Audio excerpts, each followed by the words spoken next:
প্রকৃতি এমন এক অদ্ভুত জগৎ যেখানে মৌমাছিরা তাদের নিজেদের জীবনের জন্য নয় বরং পুরো উপনিবেশে টিকে থাকার জন্য কাজ করে। বিশেষত পুরুষ মৌমাছিদের জীবন এক রহস্যময়, যা মৌমাছিদের জীবনচক্রে এক গুরুত্বপূর্ণ ভূমিকা পালন করে। পুরুষ মৌমাছিরা একটি মাত্র উদ্দেশ্য নিয়ে জন্মায়, তা হলো রানী মৌমাছির সাথে মিলিত হওয়া। পুরুষ মৌমাছিরা জানে না যে এই মিলনের পর তাদের মৃত্যু অবশ্যম্ভাবী। নিশ্চিত মৃত্যু জেনেও পুরুষ মৌমাছিরা কেন স্ত্রী মৌমাছির সাথে মিলন করে তা সম্বন্ধে জানবো আজকের এই পর্বে। তো প্রিয় দর্শক, আর দেরি না করে আজকের এই পর্বটা শুরু করা যাক।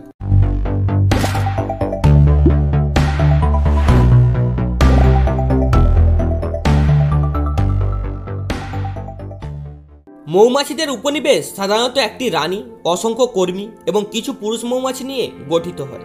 রানী মৌমাছিদের প্রধান কাজ হলো ডিম পাড়া, আর কর্মী মৌমাছিরা ফুল থেকে মধু সংগ্রহ করে, চাক তৈরি করে এবং উপনিবেশের রক্ষণাবেক্ষণের কাজ করে। কিন্তু পুরুষ মৌমাছিদের জীবন একদম আলাদা। তাদের কোনো শ্রম দেওয়ার প্রয়োজন হয় না, এমনকি তাদের খাবারও কর্মী মৌমাছিরা মুখে তুলে দেয়। তবে পুরুষ মৌমাছিদের একমাত্র কাজ হলো রানী মৌমাছির সাথে মিলন করা। এক্ষেত্রে বলে রাখি যে একজন মানুষকে মারতে হলে 1100 মৌমাছির হুলের বিষ প্রয়োজন। আনুমানিক 1 কেজি মধু সংগ্রহের জন্য 1100 মৌমাছিকে প্রায় 90,000 মাইল পথ ঘুরতে হয়, যা কিনা চাঁদের কক্ষপথে প্রায় 3 গুণ। ফুলের হিসাব করলে দেখা যায় 1 কেজি মধু সংগ্রহের জন্য প্রায় 40 লক্ষ ফুলের পরাগরেণু স্পর্শ করতে হয়। সবকিছু ঠিক থাকলে ভালো মৌসুমে প্রায় 55 কেজি মধু জমা হয়। এসব তথ্য থেকে আমরা বুঝতে পারি যে কর্মী মৌমাছি কি পরিমাণ পরিশ্রমী। মিলন মৌসুমে প্রতিদিন দুপুরবেলা চাকের সর্বাধিক সক্ষম পুরুষ মৌমাছিগুলো একটি নির্দিষ্ট স্থানে ভিড় জমায়, যাকে বলা হয় পুরুষ ধর্মসভা। ঠিক একই সময়ে চাক থেকে রানী মৌমাছি ঘুরতে বের হয়, যাকে বলা হয় দি মিটিং ফ্লাইট। রানী মৌমাছি হঠাৎ করে ঢুকে পড়ে পুরুষ ধর্মসভায়। সে এসেই এক বিশেষ ধরনের গন্ধ ছড়িয়ে দেয়, যার ফলে শত শত পুরুষ মৌমাছি উত্তেজিত হয়ে পড়ে। এরপরেই রানী মৌমাছি উড়ন্ত অবস্থায় পছন্দ মতো পুরুষের সাথে মিলন করে। রানী মৌমাছি একবারে পর্যায়ক্রমে 18,000 থেকে 20টি পুরুষ মৌমাছির সাথে মিলিত হতে পারে। এই মিলনের সময় ঘটে যায় তাদের জীবনের সবচেয়ে বিস্ময়কর এবং মর্মান্তিক ঘটনা। মিলনের সময় পুরুষ মৌমাছির এন্ডোফোরাস বা যৌনাঙ্গ ভেঙে যায় এবং তখনই পুরুষ মৌমাছিটি মারা যায়। এই জন্য এই মিলনকে বলা হয় দি ড্রামাটিক সেক্সুয়াল সুসাইড। এই আত্মঘাতী মিলনের মাধ্যমে রানী মৌমাছির ডিমে পুরুষ মৌমাছির শুক্রাণু প্রবেশ করে এবং নতুন কর্মী মৌমাছি ও রানী মৌমাছি জন্মের পথ প্রশস্ত হয়। এই প্রক্রিয়াটি উপনিবেশে টিকে থাকার জন্য অত্যন্ত গুরুত্বপূর্ণ। এই ঘটনাটি প্রকৃতির এক অদ্ভুত রহস্য। কেন পুরুষ মৌমাছিরা জীবন উৎসর্গ করে শুধু রানীর সাথে মিলনের জন্য?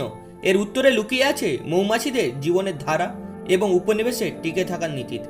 মৌমাছির উপনিবেশে প্রত্যেক মৌমাছির জীবনের মূল্য নির্ধারিত হয় তাদের কাজের উপর ভিত্তি করে। পুরুষ মৌমাছিদের কাজই হলো প্রজনন করা। তাদের জীবন অন্য কোনো কাজে ব্যয় না করে শুধু এই একই কাজের জন্য নিবেদিত হয়। যুক্তরাষ্ট্রের অ্যারিজোনা ইউনিভার্সিটির অধ্যাপক রবার্ট পেইজ মৌমাছির প্রজনন ও জেনেটিক্স নিয়ে গবেষণা করেছেন। তার মতে যে পুরুষ মৌমাছির আত্মত্যাগ মূলত প্রাকৃতিক নির্বাচনের একটি ধাপ। পুরুষ মৌমাছির মিলনের সময় তাদের যৌনাঙ্গ ভেঙে যাওয়া এবং রানীর প্রজনন সফল করতে গুরুত্বপূর্ণ ভূমিকা পালন করে। এই কারণেই এটি প্রাকৃতিকভাবে স্থায়ী হয়ে আছে। একটি মৌচাকে একটিমাত্র রানী বা স্ত্রী মৌমাছি থাকে। রানীকে কেন্দ্র করেই মৌচাক গড়ে ওঠে। যদি কোনো ডিম থেকে স্ত্রী মৌমাছির জন্ম হয়, সে শিশু স্ত্রী মৌমাছিকে কর্মী মৌমাছিরা লুকিয়ে রাখে, যেন রানীর নজরে না আসে। রানীর নজরে পড়লে ওই শিশু স্ত্রী মৌমাছির নিশ্চিত মৃত্যু। শিশু রানী মৌমাছিটি বড় হলে দুই রানীর মধ্যে যুদ্ধ হয়। এতে দুটি পথ খোলা থাকে, হয় যুদ্ধে একজন অপরজনকে হত্যা করে মৌচাকের কর্তৃত্ব গ্রহণ করে, না হয় দুজন আলাদা হয়ে পৃথক দুটি মৌচাক গড়ে তোলে। অনাকাঙ্ক্ষিতভাবে যদি কোনো রানী মৌমাছি মারা যায়, তবে সে খবর 15 মিনিটের মধ্যে সকল কর্মী মৌমাছি জানতে পারে এবং সম্মিলিতভাবে নতুন রানী মৌমাছি তৈরি করার উদ্যোগ নেওয়া হয়।